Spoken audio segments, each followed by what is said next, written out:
സുവിശേഷം 10:21 മുതല് വായിക്കുമ്പോ കാണാം. ഭയങ്കര ഭൂതോത്തരമായി മകളൊരെണ്ണം വീട്ടിനകത്ത്. ഈ ജാതീയ സ്ത്രീ ആയതുകൊണ്ട് ഇവിടെ ഒത്തിരി അങ്ങനെയൊക്കെ നടത്തിക്കാണും, ഒത്തിരി പ്രയോഗങ്ങൾക്കെല്ലാം പോയിക്കാണ്. ദേശത്തെല്ലാം ഇവിടെ അറിയാം. വീട്ടിൽ ചെറിയ വഴക്കുണ്ടായി, പിന്നെ വലിയ വഴക്കിലായി, പിന്നെ അമ്മയെ കയറി തല്ലായി മകള്. പക്ഷേ അത് കഠിനമായ അസഹ്യമായപ്പോൾ ഇവിടെ ചാടി ഇറങ്ങി.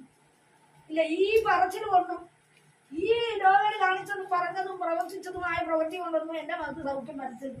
സ്തോത്രം. പുരുഷാരം കർത്താവിന്റെ പിന്നാലെയുണ്ട്. മാറത്തൊളിച്ച് നിലവിളിക്കുക, പരിജ്ഞാനമില്ലല്ലോ. രക്ഷിക്കണമേ, അപ്പോ ശിഷ്യന്മാര് പറയുന്നുണ്ട്, പുരുഷാരമുണ്ട്. ഇവിടെ പറഞ്ഞയക്കണം, ഇവിടെ കരച്ചിൽ അസഹ്യമാണ്. ആമേൻ. ദൈവസന്നിധിയിൽ നിലവിളിക്കുന്ന ഏതു ജാതീയനാണായാലും ആമേൻ, നിന്റെ കരച്ചിലും നിന്റെ പ്രാർത്ഥനയും നിന്റെ ഉപവാസവും നിന്റെ ഓട്ടം നിന്റെ അധ്വാനം നിന്റെ പ്രയത്നം അസഹ്യമായി നിനക്ക് തോന്നിയാലും, അനേകർക്ക് തോന്നിയാലും, ചുറ്റുപാടിന് തോന്നിയാലും, ദേശക്കാർക്ക് തോന്നിയാലും, ചാർച്ചക്കാർക്ക് തോന്നിയാലും, നിനക്കൊരു ലക്ഷ്യമുണ്ട്. ആ ലക്ഷ്യത്തിലെടുക്കാതെ നീ മാറിപ്പോകരുത്. സ്തോത്രം. അവൻ ഒരു വാക്കും ഉത്തരം പറഞ്ഞില്ല. എന്താ കാരണം? അവൻ എന്താ അവൻ ഒരു വാക്ക് ഉത്തരം പറയാഞ്ഞത്? അവൻ നമുക്ക് ചിന്തിക്കാം, എന്റെ കർത്താവേ, എത്ര ആശയോടെ ഞാൻ പുറകെ വന്നതാ, ഒരു മറുപടി കിട്ടുന്നില്ലല്ലോ. അവളുടെ പല വാക്ക് പലപ്പോഴും ഇവള് ജഗസത്തിൽ ഭവനത്തിൽ ജാതിയായിരുന്നപ്പോൾ ഇവള് സംസാരിച്ചത് കർത്താവിന്റെ ചെവിയിലുണ്ട്.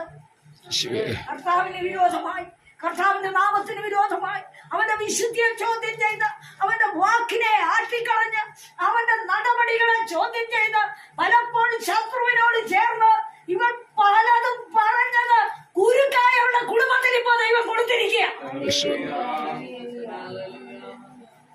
സ്തോത്രം, സ്തോത്രം. ആമേൻ. അതുകൊണ്ടാണ് അവൾ ഓടി വരുന്നത്. മനസ്സിലാക്കി കൊടുക്കുക, കർത്താവ് ഒരു വാക്കും പറഞ്ഞില്ല. അവൾ അടുത്ത പോയിന്റിൽ എന്താ ചെയ്യുന്നത്? ആമേൻ. പിന്നെ അവള് നിലവിളി നിർത്തുന്നില്ല. ഉത്തരം കിട്ടിയില്ലെങ്കിൽ ചിലര് നിലവിളി നിർത്തും. പറഞ്ഞ പോലെ നടന്നില്ലെങ്കിൽ ചിലർ അലസിപ്പിരിയും. ചിലര് ഇതൊന്നും നടക്കുന്നില്ല, വെറുതെ ഇവര് പറയുന്നത്. കാണാനാ, കാരണം അനുസരിക്കാൻ കഴിയില്ലെന്ന്, ദൈവഭയമില്ലെന്ന്, നീതി പ്രവൃത്തി ഇല്ലെന്ന്, കുറ്റം വിധിച്ചും പകച്ചും കുഴച്ചും മറ്റുള്ളവരെ നശിപ്പിച്ചും നടക്കുന്ന ചിലര് എത്ര പ്രാർത്ഥിച്ചാലും മറുപടിയില്ലെന്ന്. പ്രവാചകരെ കുറ്റം പറഞ്ഞിട്ട് കാര്യമുണ്ടോ? ഇല്ല. സ്തോത്രം. പക്ഷേ ആമേൻ, ഒരു വാക്കും ഉത്തരം പറഞ്ഞില്ല. പിന്നാലെ അവൻ പിന്നെയും അവൾ കരഞ്ഞുകൊണ്ടിരിക്കുക. എന്താ വാക്യം? യേശു അവിടെ വിട്ടു സോർ സീദോൻ എന്ന പ്രദേശങ്ങളിലേക്ക് വാങ്ങിപ്പോയി.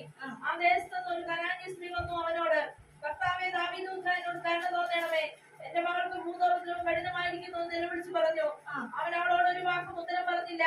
അവന്റെ ശിഷ്യന്മാർ അടുക്കൽ വന്നു, അവൾ നമ്മുടെ പിന്നാലെ നിലവിളിച്ചുകൊണ്ട് വരുന്നു, അവളെ പറഞ്ഞയക്കണമേ എന്ന് അവനോട് അപേക്ഷിച്ചു. അതിനവൻ, ഇസ്രായേൽ ഗ്രഹത്തിലെ കാണാതെ പോയ ആളുകളുടെ അടുക്കലേക്കല്ലാതെ എന്നെ റിജക്ട് ചെയ്യുന്ന വാക്കാ പറഞ്ഞത്. ഇസ്രായേൽ ജനത്തിന് വേണ്ടിയാണ് ഞാൻ വന്നത്, അവരുടെ നിലവിളിക്കാൻ ഞാൻ വന്നത്. അത് ജാതി വ്യത്യാസം കർത്താവോടെ പറയും. ഇന്നെങ്ങാനും ജാതി വ്യത്യാസം പറഞ്ഞാൽ തീർന്നു. സ്തോത്രം. ഇന്ന് ജാതി വ്യത്യാസം പറഞ്ഞാൽ തീർന്നു. സ്തോത്രം, സ്തോത്രം. ഞാൻ ജാതി വ്യത്യാസം ഒന്നും പറയാനല്ല, മനുഷ്യരെ എല്ലാം സൃഷ്ടിച്ച ദൈവം. നമുക്ക് ജാതി വ്യത്യാസം പറയേണ്ട കാര്യമില്ല. എല്ലാവരുടെ ചോര ഒന്നുമാണ്.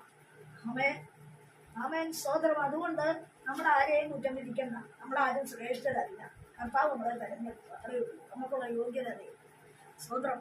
പക്ഷേ ഇവിടെ പറഞ്ഞയക്കണമേ, ഇവിടെ കണ്ടിട്ട് അത്ര രസം തോന്നിയില്ലായിരിക്കും. ഒന്നെങ്കിൽ ചിലപ്പോൾ കർത്താവ് സ്ത്രീയായിരിക്കും. നീ അസഖ്യമായ നിലവിളി മാർത്തിട്ടുള്ള അടി പറഞ്ഞയക്കണം, നമുക്ക് നാണക്കേടാ കർത്താവ് എന്ന് ശിഷ്യന്മാര്. കർത്താവ് ഒരു വാക്കും പറയാതെ പറഞ്ഞു, കാണാതെ പോയ ആളുകളുടെ അടുക്കലേക്ക് അല്ലാതെ എന്നെ അയച്ചിട്ടില്ല. അന്നേരം അവിടെ എന്ത് ചെയ്തു? സഹായിക്കണമേ എന്ന് പറഞ്ഞവരെ നമസ്കരിച്ചു. കണ്ടോ, ശിഷ്യന്മാരെ അവള് നമസ്കരിക്കാൻ പോയില്ല. യാതൊരു വ്യത്യാസം പറഞ്ഞ കർത്താവിനെ ആമേൻ അവള് വീട് നമസ്കരിക്കുക. അയ്യോ, ഇവനെന്തിനാ ഇങ്ങനെ പറയുന്നത്? ഇവൻ എല്ലാവർക്കും സൗഖ്യം കൊടുത്ത് ബലപ്പെടുത്തി, എല്ലാവരെയും പിടിവിച്ച്, എല്ലാവരെയും മരണത്തിൽ കുറിച്ച് കണ്ണുകളെയൊക്കെ തുറന്ന് രോഗികളെ സൗഖ്യമാക്കി, മുടന്തരെ സൗഖ്യമാക്കി, ആമേൻ രോഗഗ്രസ്തരെയൊക്കെ വെള്ളിപ്പിച്ച് ഈ ദൈവപുത്രനായ യേശു ആണെങ്കിൽ ഇങ്ങനെയൊക്കെ പറയാമോ? ആമേൻ. ആ സ്ത്രീ അങ്ങനെ പറഞ്ഞില്ല. അവനെ വീണ് നമസ്കരിച്ചു, മറ്റാരെ നമസ്കരിക്കാൻ പോയില്ല. ഇടനില കാര്യം ഒന്നും നമസ്കരിക്കാൻ പോയില്ല, അവനെ വീണ് നമസ്കരിച്ചു. മധ്യസ്ഥന്മാരെ ആരും വിളിച്ചില്ല. ഇതിനും വലിയ ആക്ഷേപം പറയാൻ ഇനി ഉണ്ടോ? ഇന്നേ കാലത്ത് അത് പറയുകയാണെങ്കിൽ നമ്മുടെ കരണം കുറ്റി തല്ലിപ്പൊട്ടിക്കും. കർത്താവ് രക്ഷിക്കേണ്ടവൻ പറഞ്ഞെന്നാ, യാ മക്കളുടെ അപ്പവാ ഞാൻ കൊടുക്കുന്നത്. എനിക്ക് മക്കളുണ്ടെന്ന്, എനിക്ക് സ്വന്തം മക്കളുണ്ടെന്ന്, ദൈവ മക്കളുണ്ടെന്ന്, അവർക്കേ ഞാൻ കൊടുക്കത്തുള്ളൂ. ഓ നീയോ, നിന്നെ അറപ്പും വെറുപ്പുള്ളതാ, നീ മാറിപ്പോ, നീ ദൈവത്തെ അനുസരിക്കാത്തതാ, അതുകൊണ്ട് നിന്നോട് കൂടെ ഞങ്ങൾക്ക് പങ്കുപോകുകയൊന്നുമില്ല, നീ വെക്കോ എന്ന് പറയുന്നതിന് തുല്യമായിട്ട് ഒരു അവൻ ആക്ഷേപമാക്കൂടെ നായ്ക്കുട്ടിക്ക് ഇട്ട് കൊടുക്കത്തില്ല. അപ്പൊ ഇവിടെ നായ്ക്കുട്ടിയാക്കിയെന്ന്, അതായത് നിന്റെ പിതാക്കന്മാരൊക്കെ പോവുക അവൻ പക്ഷിയുടെ മക്കളായി. സ്വോത്രം. ഇത് കേട്ടിട്ട് ഇവിടെ പോയോ? ഇല്ല. അവള് എന്താ പറഞ്ഞത്? എന്താ പറഞ്ഞത് അവള്? അതിനവൾ, അതേ കർത്താവേ, നായ്ക്കുട്ടികൾ ഉടയവന്റെ ഞാനിത് സമ്മതിക്കുന്നു. അതേ ദൈവമേ, ഞാൻ സമ്മതിക്കുക. ഞാൻ നായ്ക്കുട്ടിയുടെ മക്കളാ. നായ്ക്കുട്ടിയുടെ ഓഹരി കീഴെ വീഴുന്നത്, നിലത്ത് വീഴുന്നത്, അവൻ മേശയുടെ കീഴിൽ കിടക്കുന്നത്, നക്കിയെടുക്കുന്ന സ്വഭാവമില്ലേ, അതുപോലെ ഞാൻ എടുത്തുകൊള്ളാം. താഴ്മ വെല്ലുവെല്ലെന്ന് പറഞ്ഞിരിക്കല്ലേ മനുഷ്യരൊക്കെ, എന്തെങ്കിലും ഒരു വാക്കിൽ പിടിക്കാൻ. ഒന്നുമല്ല, എളിമപ്പെടുക. ദൈവവചനം പറയുന്നു, ഞാൻ എളിമപ്പെട്ടു, അവൻ എന്നെ രക്ഷിച്ചു. സ്വന്തം വാക്കിൽ കൊടുക്കാനും വാക്കിൽ പിടിക്കാനും ദൈവമക്കൾക്ക് അധികാരമില്ല. സ്വന്തം അവർ വിധേയപ്പെടേണ്ടവരും താഴേണ്ടവരുമാണ്. ഒരു വശം കൊണ്ട് നിന്നെ അടിച്ച മറുവശം നീ കാണിച്ചു കൊടുത്ത് ദൈവസന്നിധി നീ ഏൽപ്പിച്ചോണം. സ്വന്തം ഹല്ലേലൂയ.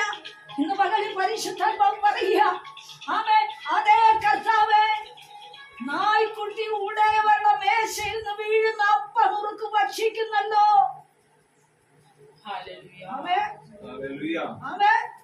ഇന്ന് പകലിൽ അങ്ങനെ ഒരു സമ്മതം ഉണ്ടോ? അപ്പൊ കർത്താവ് എന്നാ പറഞ്ഞത് ഇവിടെ?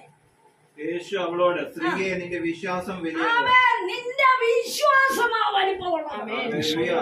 ഭൂമിയിൽ പലർക്കും പല കാര്യങ്ങളും വലിപ്പമുണ്ടായിരിക്കും.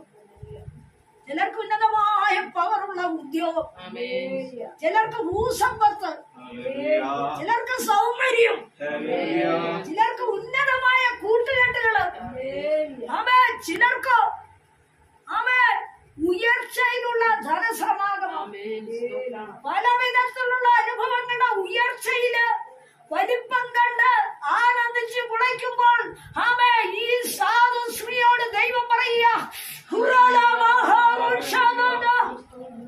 കാണാതെ പോയ ആടുകളുടെ അടുക്കളേക്കല്ലാതെ എന്നെ അയച്ചിട്ടില്ലെന്ന് പറഞ്ഞവൻ, മക്കളുടെ അപ്പം എടുത്ത് നായ്ക്കുട്ടിക്ക് ഇട്ടുകൊടുക്കയില്ലെന്ന് പറഞ്ഞവൻ, ഹല്ലേലൂയ.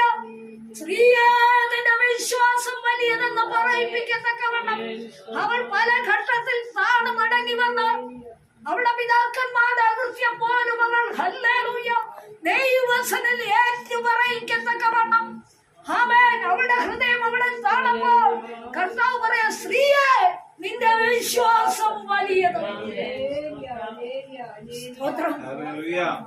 പരിശുദ്ധന്മാവ് പറയുക, പലർക്കും പല കാര്യങ്ങൾ വലിപ്പമുണ്ട്. പലർക്കും അവരുടേതായ ബന്ധുബലം വലിപ്പമാണ്.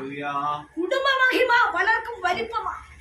അവരുടെ സൗന്ദര്യ ആരോഗ്യങ്ങൾ അവർക്ക് വലിപ്പമാണ്. അവരുടെ സമ്പത്തുകൾ അവർക്ക് വലിപ്പമാണ്. അവരുടെ കൂട്ടുകെട്ടുകൾ, ഉയർന്ന പദവിയിലുള്ള ഉദ്യോഗങ്ങൾ അവർക്ക് വലിപ്പമാണ്. എന്നാൽ ദൈവപുത്രൻ കണ്ടത് താഴ്മയുള്ള ഒരു ഹൃദയത്തിന്റെ ഉടമയായ ഈ സ്ത്രീ ദൈവപദപീഠത്തിൽ വിധേയപ്പെടുവാൻ, വിശ്വസിക്കുവാൻ, ഏൽപ്പിച്ചു കൊടുക്കുവാൻ, താഴുവാൻ, അവന്റെ വാക്കിനൊത്ത് അവനെ വിധേയപ്പെടുത്തി കൊടുക്കുവാൻ തയ്യാറുള്ളത് കൊണ്ട് സ്ത്രീയെ പലരെ ഞാൻ കണ്ടിട്ടുണ്ട്.